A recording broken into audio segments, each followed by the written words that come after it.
mais c'est vrai. Donc moi, je suis ni historienne, ni anthropologue, ni sociologue, ni journaliste. J'essaie d'être photographe, c'est-à-dire de capter les images du monde et d'une certaine façon écrire une part de l'histoire.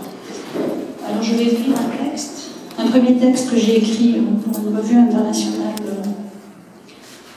qui m'avait demandé il y a quelques années d'écrire sur la part manquante chez l'autre dans la photographie. C'est un texte très très court.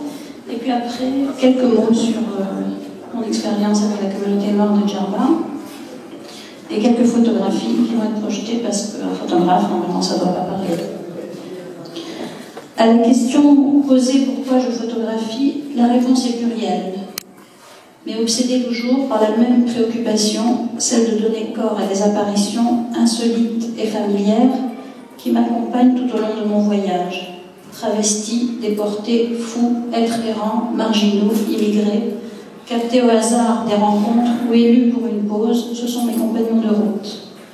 Je les place dans les lieux où je les rencontre, dans des rues vides, dans des villes portuaires, dans des wagons, des quais, des embarcadères, des sorties d'hôpital, des lieux de désolation, où justement lieux et personnages cohabitent presque malgré eux. Une galerie souterraine que l'on visite, une scénographie de l'histoire et de l'inconscient. Je les attrape, je les arrache à eux-mêmes, je les insère dans la foule pour mieux souligner leur solitude et leur étrangeté. Je les installe, étrangers à eux-mêmes, sortis du fantasme originel. Le monde est plein d'êtres fantomatiques, faut-il le redire. La photographie est là pour leur donner un visage. La photographie devient alors le révélateur de la marge. Là se joue alors l'histoire des frontières, cette ligne brumeuse, cette incertitude, cette précision de la détresse qui raconte l'histoire singulière de chacun, entretenue par un imaginaire personnel, une représentation née du réel et de la mémoire collective. Ces emmurés, ces enfants, ces convalescents au crâne rasé, ces fous qui traînent dans des stades, ces immigrés, ces prostituées, ces naufragés, ne sont-ils pas nos doubles, ces autres nous-mêmes, que nous rencontrons dans tous les lieux du monde qui traversent notre histoire et qui nous racontent? Une orchestration tragique du monde, un opéra de l'exil où ont trouvé refuge les êtres du secret et de la marge. C'est ainsi donc qu'au cours de mes voyages, itinéraires intérieurs et extérieurs, dans l'ordre et le désordre de la quête de la trace, je me suis arrêtée sur les Noirs de Djerba.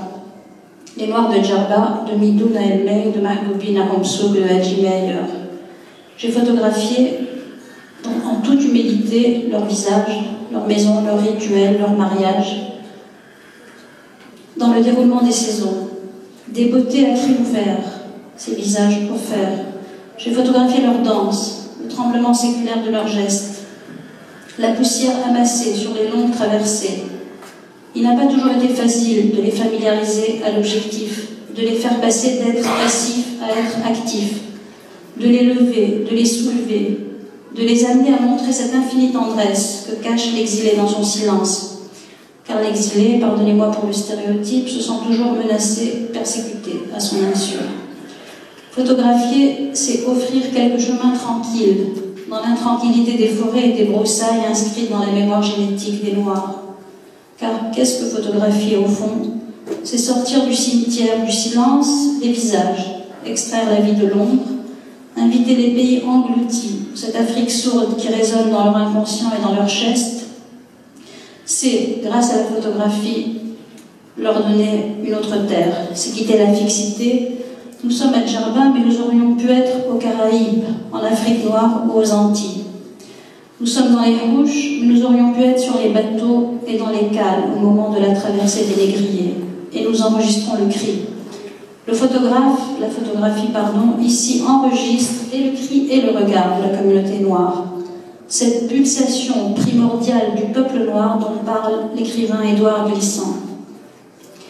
Les yeux du poète, grands ouverts pour récolter l'histoire et l'imaginaire, la souffrance, la transmission de cette identité ancrée au plus profond de nous, les yeux du photographe font le même travail.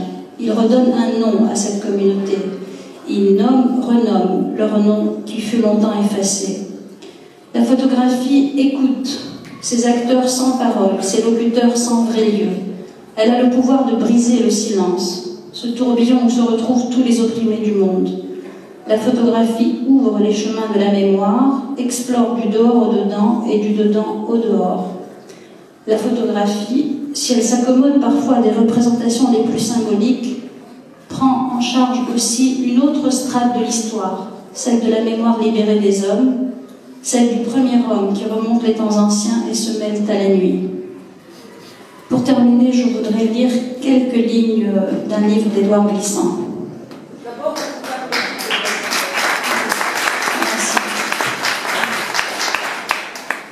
Imaginez le vol de milliers d'oiseaux sur un lac d'Afrique ou d'Amérique. Imaginez ces oiseaux, ces noirs. Concevez leur spirale qu'ils dénouent dans le vent. Mais vous ne saurez pas les dénombrer vraiment. Ils montent, ils descendent hors de la vue. Ils tombent, voyagent et s'enracinent. Ils repartent d'un seul cran, toujours imprévisibles. Mais ce qui les relie, c'est leur exil. Leur beauté frappe, s'enfuit, puis la nuit surgit et vous stupéfait. Leurs ailes, leur ventre d'ombre, vous ne les verrez pas, sur les bords et sur les écumes du monde. Imaginez-les voler, ils ne s'arrêteront jamais. Voilà, merci beaucoup.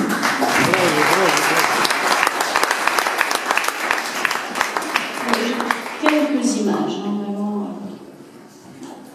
J'ai ici le livre